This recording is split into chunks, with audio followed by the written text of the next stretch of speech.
प्रिय श्रद्धालुओं, जय श्री कृष्णा, जय श्री राधे श्याम, जय श्री महाकाल। मनुष्य को अपनी शरीर रूपी मशीन का ध्यान रखना बहुत ज़रूरी है।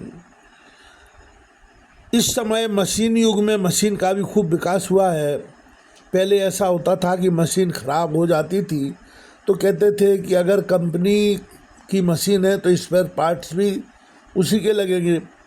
आइए अब इसी बात को शरीर से जोड़कर देखते हैं। हमारा शरीर लगभग मशीन है, तो चलिए इसे कम से कम एक बहुत अच्छी कंपनी की मशीन तो मान लें, और उस कंपनी का नाम है ईश्वर। परमात्मा ने हमारा चयन किया है और हमको मनुष्य बनाया, वरना कुछ और बनने की भी संभावना थी। अब हमें अपने स्पेयर पार्ट्स पर बहुत सावधानी से काम करना होगा। मशीन से लंबे समय तक काम लेना हो तो उसकी सर्विसिंग करानी पड़ती है, मौसम से उसकी रक्षा करना पड़ती है। बस यह शरीर ऐसा ही है। इसकी सर्विसिंग कराने के दो स्थान हैं। एक तो प्रतिदिन मंदिर जाया करें और अवसर मिले तो सत्संग किया जाए। और ईश्वर की कंपनी की इस मशीन के सबसे अच्छे स्पेयर पार्ट्स होते हैं गुरुजन और माता पिता का आशीर्वाद, जो हमें निरंतर प्राप्त करने का प्रयास करना चाहिए।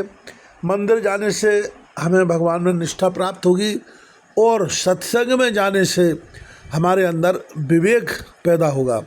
गोस्वामी तुलसीदास जी महाराज रामचरितमानस में स्पष्ट लिखते हैं कि बिनु सत्संग विवेक न होई,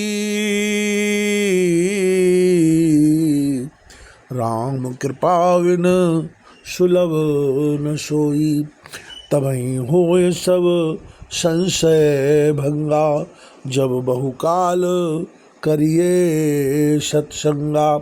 और कलयुग में राम कथा आप श्रवण करें।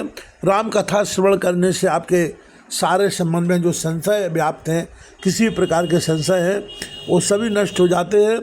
तभी होए सब संशय भंगा, जब बहुकाल करिए सत्संगा। राम कथा सुंदर कर तारी, संशय विहंग उड़ावन हारी। राम कथा कल बिटप कुठारी, सादर सुनगिरी राज कुमारी। तो आप जीवन में सिर्फ इतना ही करना शुरू कर दें कि जहाँ भी राम कथा आपको श्रवण करने को मिले, आप राम कथा का श्रवण करें और अपने माता पिता एवं गुरुजनों का सम्मान करें। राम जी महाराज के चरित्र से आप इस बात को जान सकते हैं।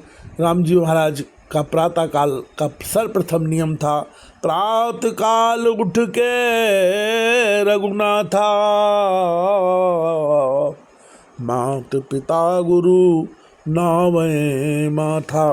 भगवान प्रातःकाल उठ करके सर्वप्रथम माता पिता एवं गुरु को प्रणाम करते थे, मस्तक नवाते थे, और उनके आशीर्वाद का परिणाम ये हुआ कि आगे गोस्वामी जी महाराज लिखते हैं कि गुरु ग्रह गए पढ़न रघुराई, अल्पकाल सब विद्या पाई।